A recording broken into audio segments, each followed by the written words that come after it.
job. We took care. Yep. You good? Okay.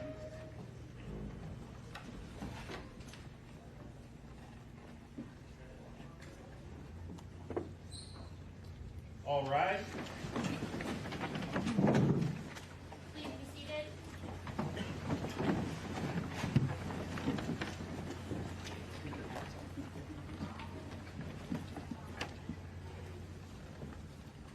We are on the record in the 2nd Judicial District, Latah County. This is the Magistrates Division of District Court. This is State of Idaho versus Bryan C. Kohberger, cause number CR 29222805. Mr. Kohberger is present in court. He is in custody. He is appearing with his attorney, Ms. Taylor, Mr. Thompson, Ms. Jennings, on behalf of the state.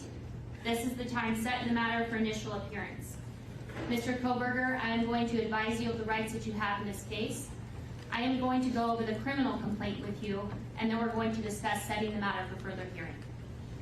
You have the following rights. You have the right to remain silent. Anything you say can and will be used against you. You have the right to the presumption of innocence. That means the state bears the burden to prove that you are guilty of this offense beyond a reasonable doubt. You have the right to a preliminary hearing. A preliminary hearing is a probable cause hearing. At that hearing, the state must establish that more likely than not, these felony offenses were committed and you were the one that committed the felony offenses. You have a right to have that hearing within 14 days if you remain in custody. If you are bound over at that preliminary hearing to district court, if the court finds probable cause, you would be bound over to district court. And at that time, you can enter a plea of not guilty, and you can have a jury trial set within 6 months of your appearance in district court. At both your preliminary hearing and your jury trial, you have the right to confront and question any evidence or witnesses called against you. Call witnesses on your own behalf, and compel witnesses to be present and testify at the state's expense. You have the right to be represented by a lawyer. If you cannot afford one, one could be appointed to represent you based upon your financial need. You also have the right to appeal any conviction in your case. Do you understand these rights? Yes. I am now going to go over the criminal complaint with you. Count 1 of the criminal complaint charges you with the felony offense of burglary. It alleges that the defendant, Bryan C. Kohberger, on or about November 13th of 2022 in Latah County, State of Idaho, did unlawfully enter a residence located at 1122 King Road, Moscow, with the intent to commit the felony crime of murder in violation of Idaho Code 18-1401 and 1403. The maximum penalty for that offense, if you plead guilty or are found guilty, is not less than 1 year in prison, no more than 10 years in prison, and or a $50,000 fine or both. Do you understand? Yes. Count 2 alleges that you committed the felony offense of murder in the first degree. It alleges that the defendant, Bryan C. Kohberger, on or about November 13th, 2022, in Latah County, State of Idaho, did willfully, unlawfully, deliberately, with premeditation, and with malice aforethought, kill and murder Madison Mogan, a human being, by stabbing Madison Mogan, from which she died, in violation of Idaho Code 18-4001, 4002, 4003, and 4004. The maximum penalty for this offense, if you were to plead guilty or be found guilty, is death or imprisonment for life. Do you understand? Yes. Count 3 alleges that you committed the felony offense of murder in the first degree. It alleges that the defendant, Bryan C. Kohberger, on or about November 13th of 2022 in Latah County, State of Idaho, did willfully, unlawfully, deliberately, with premeditation, and with malice aforethought, kill and murder Kaylee Gonsalves, a human being, by stabbing Kaylee Gonsalves, from which she died, in violation of Idaho Code 18-4001, 4002, 4003, 4004. Again, the maximum penalty for that offense, if you plead guilty or are found guilty, is death and or imprisonment for life. Do you understand? Yes. Count 4 alleges that you committed the felony offense of murder in the first degree. It alleges that the defendant, Bryan C. Kohberger, on or about November 13th of 2022 in Latah County, Idaho, did willfully, unlawfully, deliberately, with premeditation, and with malice aforethought, kill and murder Xana Kernodle, a human being, by stabbing Xana Kernodle, from which she died, in violation of Idaho Code 18-4001, 4002, 4003, and 4004. Again, the maximum penalty for that offense, if you plead guilty or are found guilty, is up to death and/or imprisonment for life. Do you understand? Yes. Count 5 alleges that you committed the felony offense of murder in the first degree. It alleges that the defendant, Bryan C. Kohberger, on or about November 13th of 2022, in Latah County, state of Idaho, did willfully, unlawfully, deliberately, with premeditation, and with malice aforethought, kill and murder Ethan Chapin, a human being, by stabbing Ethan Chapin, from which he died, in violation of Idaho Codes 18-4001, 4002, 4003, and 4004. And again, the maximum penalty for this offense, if you plead guilty or are found guilty, is up to death and imprisonment for life. Do you understand? Yes. And Mr. Kohberger, would you like to represent yourself, hire a lawyer, or see if you qualify for court-appointed counsel? I have court-appointed counsel. Court has reviewed your application for attorney at public expense. I do find that you are indigent and do qualify for court-appointed counsel. I will appoint Ms. Taylor to represent you in this case. Ms. Taylor, have you had an opportunity to speak with Mr. Kohberger about speedy preliminary hearing and setting this matter? Your Honor, I have. We would ask the court to set the status hearing in a week or two to make a final determination. Okay. And Mr. Thompson, Ms. Jennings are in agreement with that.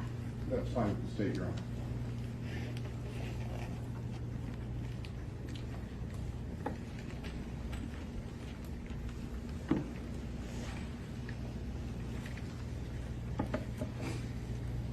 I will go ahead and set this matter for a status hearing then on the calendar on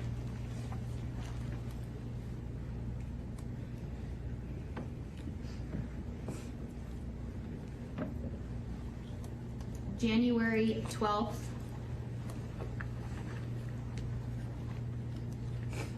at 10 o'clock a.m.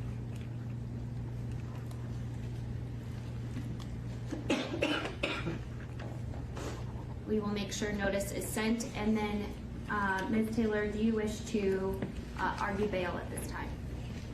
Your Honor, I would like to ask the court to consider setting a bond. Mr. Kohberger right now is on a no bond hold, but it's a limited request as I don't have enough information. We are new to the case. We haven't reviewed very much in the way of information about the case, and we have just begun our own work on the case.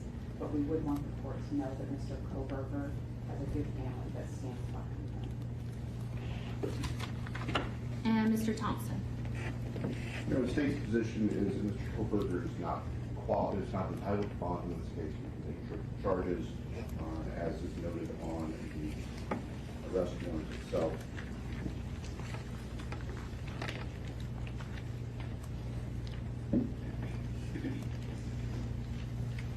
Under Code 19-816, 19-2903 both specify that given the potential penalties in this case, there's no right to bail.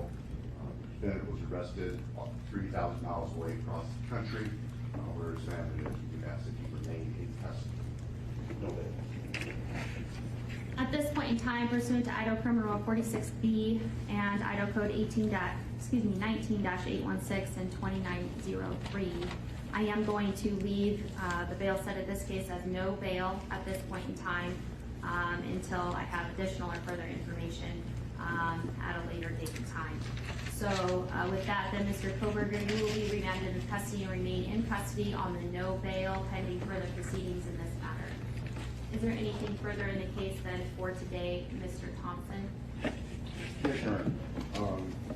The state is asking for no contact orders for various family members of the deceased and also for the surviving roommates. I've spoken briefly with Ms. Taylor. She indicated there's no objection.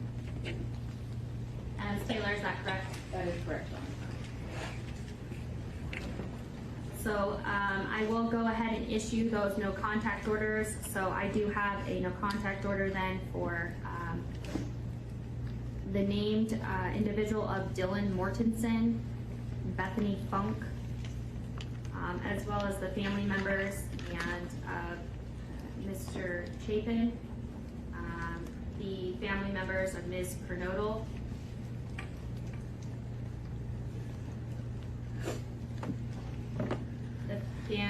excuse me, yes, Mr. and Ms. Laramie, Mr. Mogan, Ms. Cheeley, and then a number of members of the Gonsalves family. Those specific names will certainly be provided to you, Mr.